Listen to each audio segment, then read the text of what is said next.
Hi there and welcome to Focus on Frisco here on SCTV10. I'm Shannon Fallon, and coming up I have Nora Gilbertson and I have Sara Skinner to talk about all of the amazing things that are going to be happening right here in the town of Frisco. Stay with us. Hi there and welcome to Focus on Frisco. Glad to see everybody here on SCTV10. I'm Shannon Fallon, and as promised, Nora is joining us from the town of Frisco. Hi. I think I always say this, but every time you're on, it means things fun. I know. It means lots of things fun. And we're in the winter. We've done a lot of really cool winter things, including the Wassa Walk, the soup cup competition. Yes, which was great. Yes. Lots of fun. And the ugly sweater event, which was its premiere event this year. Yeah, and it was a huge hit. It was so much fun. Did just people have the best time? Yes, we've gotten such positive feedback about that event. Is that right? Really, really, Even more truly. so, because you kind of traded it out for the Santa Dash. The Santa Dash. And people have loved it. Yeah. Oh Yeah, because you're not just running up Main Street. You actually get to do fun things and twirl around on candy canes and chuck some fruit cake into a trash can. So there's some really fun obstacles we had. Were there some really bad sweaters? Yes. Worse than threats? Yes, they were hideous. Hideous. Where do people find them? It's amazing. I don't know. It's amazing. Well, I know the family, I think, that won one of the group prizes for the worst family of sweaters or something to that extent. So, but I heard it was lots of fun. So there's been so many things that have happened already. We're not even into the new year. And thinking about that, I know that when you come on about this time, we start to talk about the summer already. Yeah, we are deep in planning phases, which means we're starting to look at our music. We are lining up all sorts of things, and we are putting out our nonprofit application for the summer. Now, what does that mean to our folks that are watching? What is a nonprofit application? Basically, the town of Frisco really strives to partner with various nonprofits in the community to help run facets of the event. So barbecue, we have about 6 nonprofit partners, and we have them do everything from help divert trash from the landfill and run our beer booths to selling tickets and counting tickets. You know, because the scope of a lot of these events is huge. You know, you walk up and down Main Street and you go, this is great, it's seamless, it's fun, we do this, we do that, and it's the end of the story. But it's not. It's not. And the town does so many of these events throughout the whole year that having volunteers is really important. Absolutely. And then when you kind of make it of a reciprocal relationship, you know, where these nonprofits can benefit from it as well. Yeah. And I think that's great. So can you name some of the nonprofits that have benefited in years past? So for barbecue, we've had the Summit County Restaurant Association. They get some tip certified bartenders behind all our beer booths, which is fantastic. Yeah. Mountain Mentors and activities run by youth are out there selling pop and ice to all the vendors. So that is fantastic because that gives those kids something to do. Yeah. High Country Conservation Center, we could not do this without them because they divert 70% of our waste from the landfill from that event. When we have 35,000 people in town, that's really impressive. That's incredible. Yeah, it's fantastic. Now, if somebody's already applied and been a benefactor of the funds that come back to them, can they still reapply? Can they do it again? Absolutely, yes. All right. Yeah. And what are the parameters? If somebody says, great, we've never done it, this is what we want to do, what are the parameters and what's the process? So the application will be out for about a month, so you have until January 15th to apply. Okay. You could go online to townoffrisco.com to find this application, but you need to be basically a 501c3 designated nonprofit. Okay.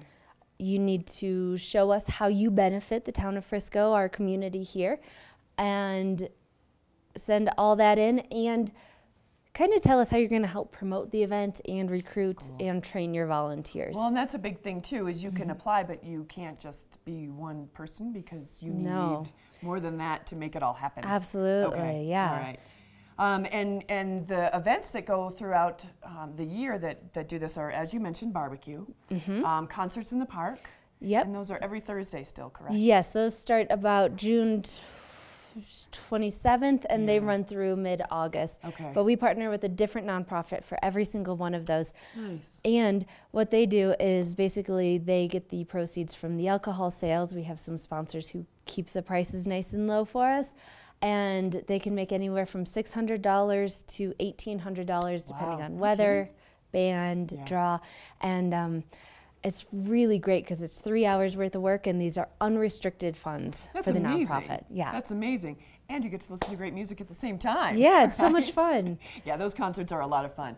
Now you also have 2 new that are complementing the program. Yes. So we are looking for volunteers to help course marshal on our 4th of July parade to keep little kids from running out into traffic to get candy.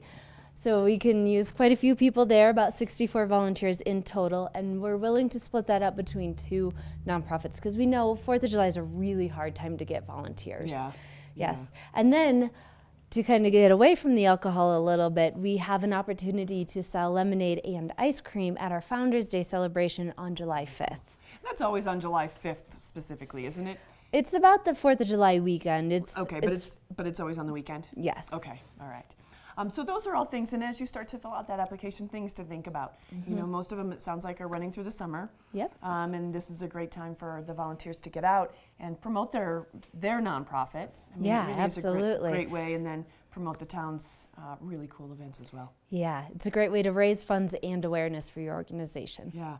So if you have any questions, you can give Nora a call, and certainly all the questions are answered online at townoffrisco.com, where you can get not only the information but the application. Absolutely. And then can they turn it in? Can they fill it out online, or do they need to bring it to Town Hall? They need to bring it or mail it into Okay. Town Hall. Perfect.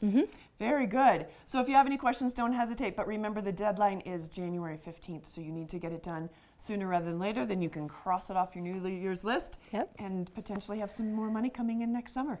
Yeah. Very good. Well, thanks for doing that. I think it's really important that a lot of these nonprofits see how it is beneficial to work with the town and be right here anyway. Yeah, last year we raised well over $75,000 for our local nonprofits, which is pretty substantial. Yeah, it is. Yeah. That's great. It is. It's really good. Very good. Well, Nora, have a good new year, and we'll see you after the new year to start to talk about some of the things that are coming up. Yeah, can't wait. All right, we're going to take a quick break here on Focus on Frisco. Stay with us. I'll be right back. Hi there, and welcome back to Focus on Frisco. Thanks for sticking around. I have Sara Skinner with me, the Recreation Program Lead for the town of Frisco and certainly for the Recreation Department. And that means that you help organize and execute all of the really cool things that happen with regards to recreation. And there's a ton of stuff to do, not only in the summer, but in the winter, of course.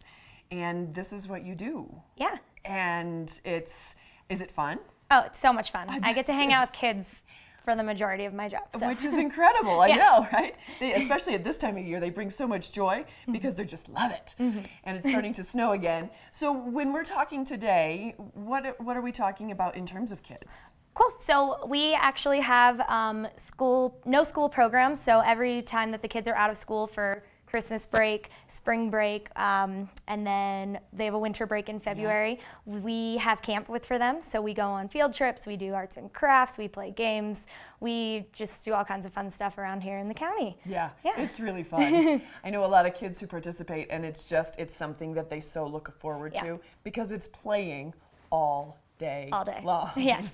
And I get to play right along with them, so it's really fun. You're down and in there and playing? Oh my gosh.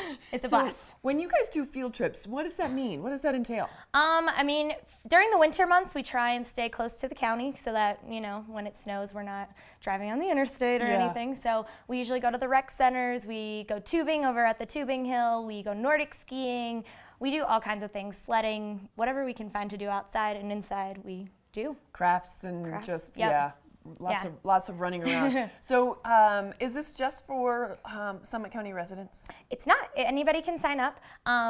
We take anybody between the ages of 5 and 12. Okay. So we're definitely limited to that age group right now. Right. But yeah, everybody's welcome to sign up. It is definitely encouraged to pre-register because right now our Christmas break is totally full. Completely full. Yeah, it's awesome. Wow, for all 2.5, almost 2.5 weeks.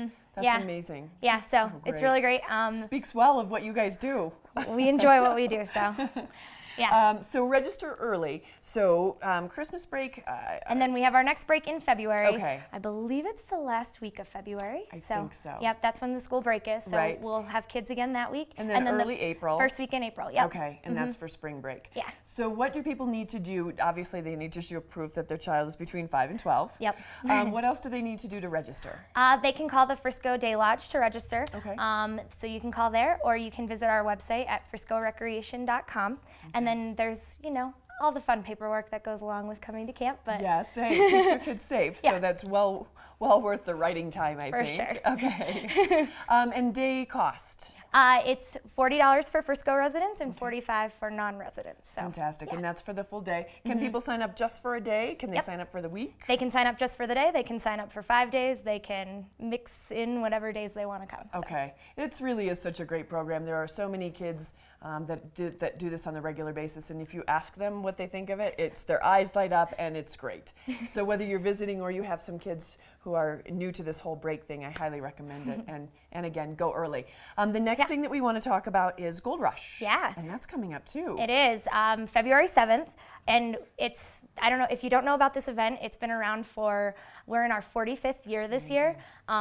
There's pictures racing down Frisco Main Street. So like cool. It's definitely a historic event for the town, Yeah. and it's something that we want people to come back to every year and start a tradition. So Yeah, and that's in the, what's the date on it? it's February 7th. Okay, all right, so what if people want to register for that? Same thing, Same thing. Yep, FriscoRecreation.com. FriscoRecreation.com, and you can also call the Day Lodge if you want to register. It's a really great event. It benefits the Summit Nordic Ski Club. It supports some of the kids that are going to be competing in junior nationals. So it kind of helps them pay with some of the fees that come along with competing. And yeah, it's a really great event. And this is an event that people to participate with Nordic skiing. Can skate skiing part of it as well? Yep, there's classic, there's skate races, there's fun skiing, so it's kind of open to do whichever you want. We're kind of changing up our course a little bit this year, so we're going to be going through the adventure park. Very it's going to be a little cool. exciting, so yeah, we're looking at some changes this year. And in terms of age range, can kids do Yeah, it? absolutely. Like Okay. we have a short race that's going to be a 3K. Oh, that's going to cool. be one of the open races that they can go, and they can either skate ski, they could walk if they really wanted to. Okay. So Snowshoe? Yeah, they can. Great. We're trying really hard to get the kids to ski. Yeah. And it's gonna be a fun course, so that's Yeah. not gonna be too taxing and too intimidating. So yeah, we You definitely know want what? some families to come out. I talked to somebody the other day who had put it on his calendar because you guys changed up the date just a little bit this year. And he realized it, and he put it on his calendar, and he said he'd been doing it for 32 years. Yeah, comes up from Denver every year, and he said it's his favorite time to come up, and it really is a lot of fun. The other thing that we want to talk about is the tubing hill, which is, we're getting snow even as we speak. Oh, yeah. It's been super fun, super fast because it was so warm for a while. Yes. But let's talk a little bit about the tubing hill and what people can expect and what they need to do to make it happen. Definitely. So we are coming up onto our Christmas season and holiday hours. So they'll be open from 10 a.m. until 7 p.m. So an extra hour there from... Last run starts at 6. It does not start at 7, so make sure that you got it. Yeah, make sure that when you book, you remember that. Yep. And definitely make a reservation. If you plan on walking up, most likely you won't get to go tubing. Yeah. So definitely make those reservations ahead of time. Call the Adventure Park. The number is 970-668-2558. Definitely give them a call. Yeah. There are people on the phones all the time. And then if you have a season pass or a friends or family pass, just remember you can't call ahead to make a reservation. It's walk up only. Okay. So. And one of the things that I learned in the past couple of years having a pass is if you go onto the website, you can kind of take a look and see where a lot of the openings still might be. You still can't guarantee if you haven't made a reservation and just want to do a walk up, at least it gives you a general idea. But I would recommend kind of doing that, and if you're doing it a day in advance, you can book online. Yeah. Okay. You got it. And is there a cancellation fee? There is if it's within 24 hours. Okay. So they keep take that a in mind as $10 well. they take a $10 deposit, and then if it's within 24 hours, then they'll keep your $10. All right. Yeah. So much fun. I love doing it at night during the holidays so fun. because it's beautiful, and when it starts to snow, it just gives that sparkly, happy I know. feeling. Love it too. Yeah, and there really is so much going on over there at the Tubing Hill. The inside, you can sit down and have something to drink. You can watch. If there are grandparents or parents or brothers or sisters that don't feel like tubing, you can, if it's warm enough, sit outside and watch everybody come down, and it really is a lot of fun. Yeah. All right. Definitely. All right, so most of what you needed to know you can find at FriscoRecreation.com. And then you can certainly go to the website, which is townoffrisco.com. Sara, is there a place that people can reach you? Are you over at the Adventure Park a lot if they have They can get a hold of me over there. I actually live over at Town Hall, but that's probably the safest place to get a hold of me. Fantastic. Yeah. Fantastic. With Sara and having all of this knowledge, she's going to be a great resource for you as well. So, and make sure you say hi when you drop your kids off. Yes, definitely. I'll be there. Sara, it's good to talk to you. Thank you for all the information. And people, if you do have questions, don't hesitate to go online or to call and ask those questions, because all of these events are so much fun and such a great way to keep your family together throughout the holiday and nice and safe. All right. On behalf of the town of Frisco and everybody that has participated today and made it all happen, thank you so much. We wish everybody very happy holidays and a great new year, and we look forward to seeing you again in 2015. I'm Shannon Fallon, and we'll see you all again soon here on Focus on Frisco.